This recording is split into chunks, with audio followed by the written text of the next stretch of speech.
నమస్కారం అండి. మాటి మంత్రంలో నేను మీ మాధవి.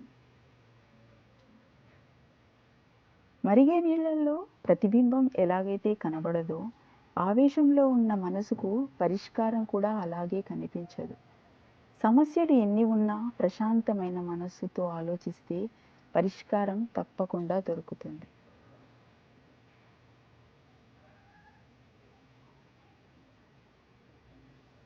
చుట్టూ ఉన్న చీకటిని చూస్తూ కూర్చోవాలని లేదా? అయితే నీదైన దీపాన్ని వెలిగించు. అది నీకే కాదు, నలుగురికి దారిని చూపుతుంది.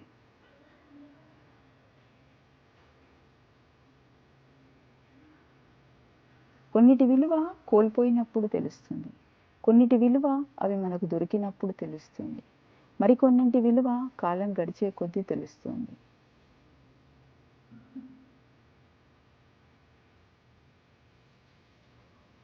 ఇష్టమైన జీవితం కావాలంటే కొంచెమైనా కష్టపడాలి, తప్పదు.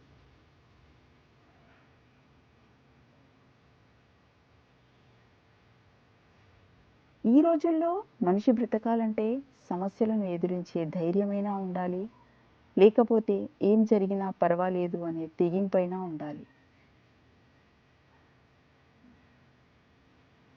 గెలవాలి అంటే కష్టాలను ఓర్చుకోవాలి.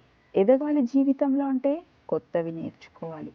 బ్రతకాలి సంతోషంగా అంటే మన ఇష్టాలను కూడా కొంతవరకు మార్చుకోవాలి.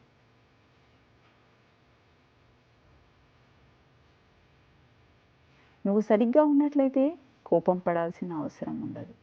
నువ్వు తప్పుగా ఉన్నట్లయితే కోపం పడినా అర్థం ఉండదు.